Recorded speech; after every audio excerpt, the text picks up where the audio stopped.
इतिहासात एक अशी गोष्ट आहे जी फार कमी ठिकाणी लिहिलेली सापडते.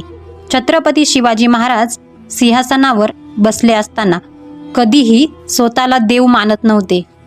रायगडावर सिंहासनाच्या मागे एक छोटी जागा कायम रिकामी ठेवली जायची.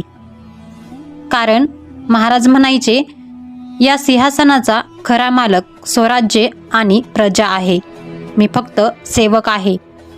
महाराज रोज निर्णय घेण्याआधी त्या जागेकडे पाहायचे आणि स्वतःला आठवण करून द्यायचे, एक चुकीचा निर्णय हजारो मावळ्यांचं आयुष्य बदलू शकतं. म्हणूनच त्यांचं सिंहासन हे सत्तेचं नव्हे, जबाबदारीचं प्रतीक होतं. आजही जर सत्ता सेवेसाठी वापरली गेली तर तोच खरा शिवरायांचा वारसा असेल. जय भवानी, जय शिवराय.